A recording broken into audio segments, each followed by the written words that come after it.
Welcome to Goodreads AI. I'm Joe. And I'm Zoe.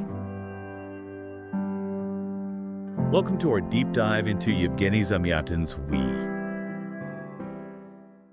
It's amazing how some books written decades ago can still feel so relevant today, like they're speaking directly to us even now.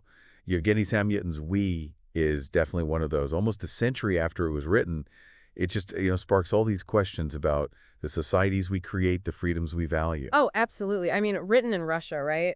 Between 1920 and 1921, right after the revolution, where really takes this stark look at where utopian ideals can sometimes lead. Yeah. And it's kind of ironic, right? I mean, this novel, it's so critical of totalitarianism, but it wasn't even allowed to be published in its own country. It had to circulate in secret for years. And Zamyatin himself, he ended up exiled, died in Paris.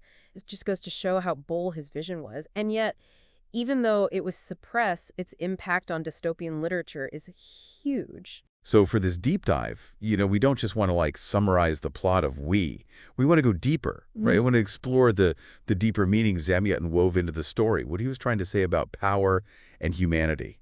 And think about the bigger philosophical questions that it raises, kind of like we're navigating these complex ideas together, using key questions as our guide. I like that. A thoughtful approach. Yeah.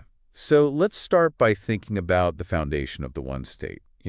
That relentless drive for total control, which they always frame as this path to guaranteed happiness. In that first entry, we see this ambition laid out pretty clearly, completing the integral, and then wanting to subjugate unknown beings for their own benefit, as they say. Yeah. Then in the ninth entry, you have this solemn liturgy, right? It emphasizes reason and this idea of sensible sacrifice, like it's the ultimate form of devotion. What do you think? What fundamental beliefs about human nature and the perfect society drive this need for absolute control? Okay, so there's a lot to unpack there. But what strikes me right away is this assumption, or maybe it's more like a carefully constructed lie, that humans are inherently flawed and they need to be constantly corrected. It's like the one state believes that true happiness can only come from strict order, eliminating anything irrational or unpredictable. And that phrase, for their supposed benefit, when they're talking about conquering other beings, it's chilling, right? Yeah. It shows this complete, unwavering belief in their own system. They're absolutely convinced that they know what's best, not just for themselves, but for everyone. It makes you wonder if the pursuit of a perfect society, as defined by those in power, if it always leads to dehumanization. That is a crucial point. And if we look at the historical context, the desire for a scientifically planned society was very strong after the Russian Revolution. There was a lot of faith in the power of collective action to make a better future. But what Zamyatin seems to be doing here is taking that idea to its extreme, showing us the dangers of believing that you can just engineer happiness and enforce it from the top down. He makes us ask, what do we lose when a central authority decides they know what's best for everyone's well-being? When they prioritize that over individual desires and freedoms, those messy, unpredictable things. Right. It really makes you think about the idea of utopia itself. Whose vision is it? And what are we sacrificing for it? Yeah, it's sobering, for sure. And this kind of leads to our second question. The way individuality is systematically dismantled in the one state, you mentioned this earlier. Characters are just numbers. They live in these transparent homes. Every moment is dictated by the table of hours, like we see in the third entry. Yeah. Even love is regulated by the sexual department. The fifth entry goes into detail about that. So how does this deliberate erosion of identity and autonomy affect the characters, their inner lives, and how they connect with each other? What's Zamyatin saying about the importance of individuality? I think what's really powerful here is the one state's desire to dissolve the individual I into the collective we, right? They take away personal names, privacy, spontaneity in human interactions. Basically, they're trying to create this homogeneous mass, predictable, compliant, easy to control. Think about those transparent houses for a second. They don't just eliminate physical privacy, they get rid of the possibility of even thinking or doing something without being seen. Everything is constantly on display under the watchful eye of the collective, and then the way they regulate love, it's clinical. Scheduled, no room for personal feelings or genuine connection. It just further erodes the chance for those unique, deeply personal bonds that come from, choosing who you love and how you experience those feelings. It's like the one state sees individuality as a threat, a potential source of chaos and rebellion. They turn people into numbers. They predetermine every part of their lives. Basically, they're trying to make interchangeable parts in this huge emotionless machine. Right. But even in these early glimpses of the one state, we see these cracks in the surface. Oh, yeah. Through the narrator's eyes and his own thoughts, the fact that he's writing these entries, his own perspective, it hints at the power of individual consciousness. I mean, can that need for self-expression and unique identity ever really be erased, even with all this oppression? That internal resistance is key. I think Zamyatin is showing us that there's this fundamental human need for autonomy and self-expression. By showing us this society that is stripped of individuality, he's showing us how empty and even psychologically damaging that can be. Even if it seems perfect on the surface, it makes you think, can you really have perfect social harmony if you're completely getting rid of individual identity? It's a huge question. Yeah.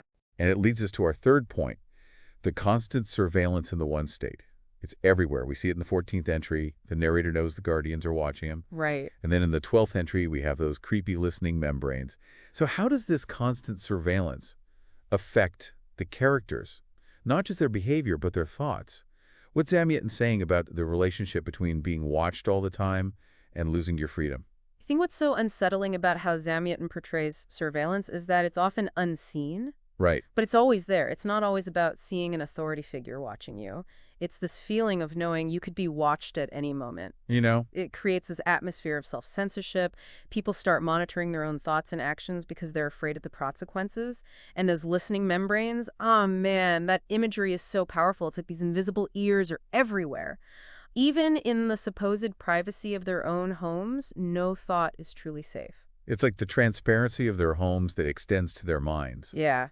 The constant fear of being observed and reported probably crushes any real dissent or even just thinking differently. It really makes you think about how easily behavior can be changed when people internalize that feeling of being watched. Yeah, absolutely. This kind of surveillance seems designed to stop rebellion before it can even begin. Exactly. And remember, Zamyatin was writing at a time when technology was advancing rapidly. Right? And centralized power was growing. People were starting to worry about mass surveillance. Its wheeze is like a warning, showing how just the feeling of being watched can change how people act, stifle creativity, and ultimately erode freedom. It makes us ask, how are the surveillance technologies we have today shaping the balance of power between individuals and institutions? It's a connection we can't ignore, for sure. Now let's dig into how free will is deliberately suppressed in the one state. Their goal is to eliminate irrationality, to force everyone to live these perfectly logical and predictable lives. But we see the narrator struggling with this, right? His emotions, like that unexpected kiss in the second entry, and his confusion in the fourth entry. It's clear he's fighting against this imposed order. So how does Zamyatin show us the tension between this forced rationalism of the one state and the messy, irrational parts of human nature? I think this is where we start to see the cracks in the one state's facade. They don't see the narrator's emotions and desires as a natural part of being human. They see it as a disease, a deviation from the norm. His internal conflict, his confusion about these feelings, he can't explain rationally. It shows us that humans aren't just logical machines, We're driven by passion, by impulse, by this whole range of emotions that you can't categorize or control. That kiss is a perfect example. It's spontaneous, a moment of pure human connection. Right. It throws his ordered world into chaos. It shows how powerful human feeling can be, even in the most planned and controlled existence. Like Zamyatin saying, this forced rationalism goes against what it means to be human. Yeah. The one state wants to create a world where everything is accounted for, predictable. But the narrator shows us how stubborn human emotion can be. It's almost rebellious. This internal battle suggests that you can't just get rid of free will by suppressing it. You just force it underground where it to become even more disruptive. Exactly. I think what Zamyatin is saying is that a society that tries to eliminate irrationality and suppress free will is denying something fundamental about human nature. He shows us that this pursuit of a purely rational society might actually lead to spiritual and emotional emptiness. It makes you wonder, can you really have a meaningful life without the freedom to make choices? even if those choices lead to uncertainty, mistakes, even suffering. It's a powerful question. So we see this oppressive environment, but we also see glimpses of resistance, people pushing back against the one state. In the 6th entry, we hear about this secret organization fighting for liberation. Right. And in the 22nd entry, we see that act of defiance during the Unanimity Day celebration. What do you think motivates these acts of rebellion? And what do they tell us about the potential costs and the possibilities of resistance in such a tightly controlled system? What do you think Zamyatin is saying about the human spirit's capacity to fight back against oppression? I think these moments of rebellion are really important, even though they seem small or unsuccessful. They show us that even in the most oppressive systems, the desire for freedom and self-determination doesn't go away. That elusive organization shows that there are people actively working to challenge the one state. They want something more than the empty happiness they're being offered. And that act of defiance during Unanimity Day, even though it's brutally crushed, it shows how much people are willing to risk to express their dissent, to reclaim some of their agency. It's interesting how these acts of rebellion come from those very irrational human elements that the one state tries so hard to eliminate. Empathy, individual conscience, the need for real connection. The consequences of resistance are obviously terrible, as we see.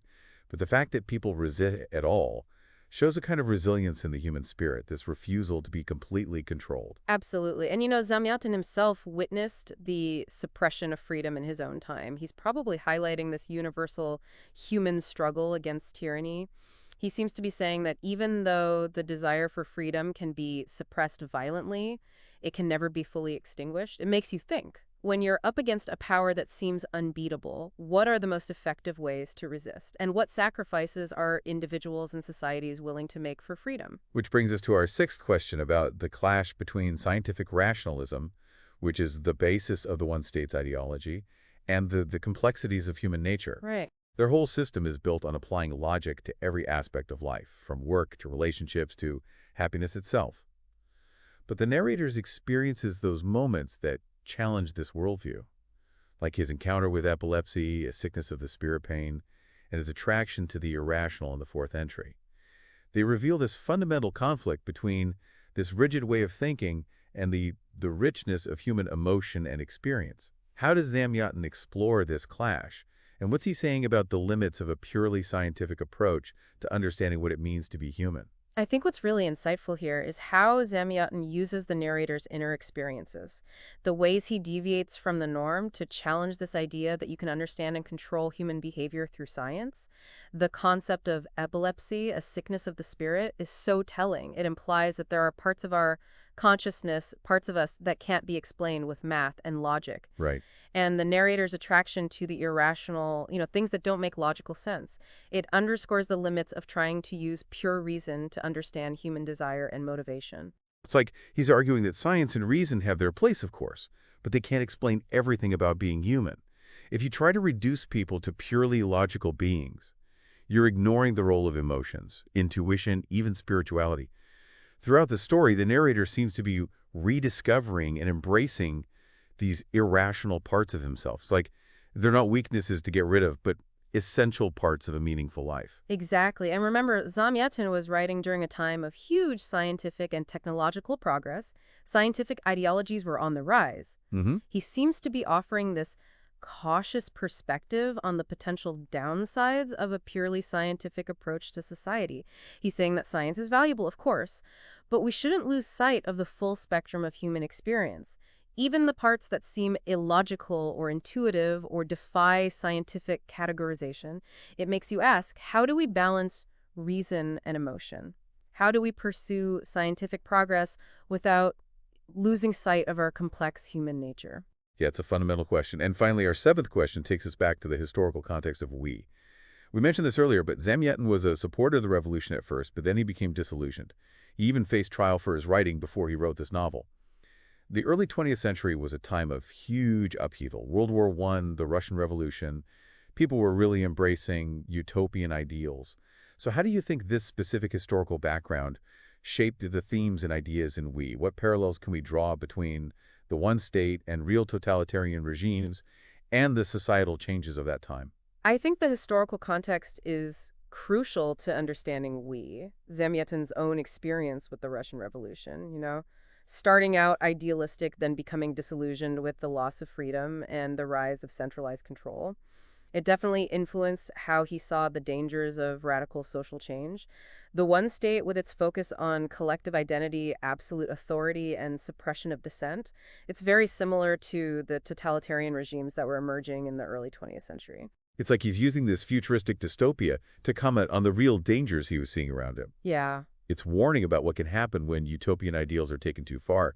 It reminds us of the allure and the danger of absolute power, especially when it's justified in the name of progress or efficiency or even happiness.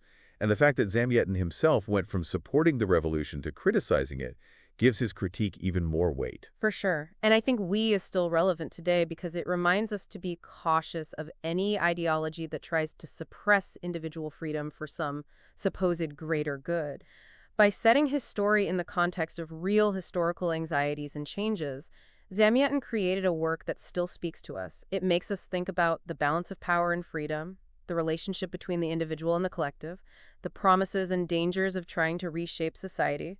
It makes us ask, how can we learn from the past, from those times of upheaval and authoritarianism, to recognize and resist those same dangers today?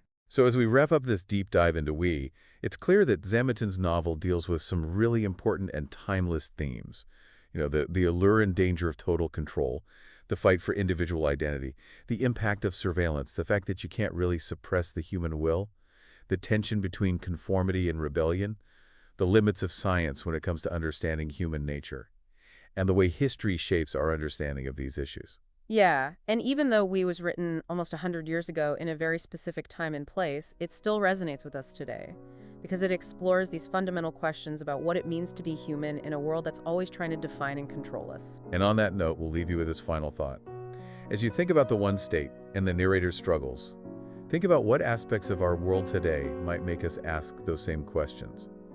About the balance between order and freedom, the needs of the group versus the rights of the individual, the promises and potential dangers of progress. It's something to think about long after you finish reading Zamyatin's book.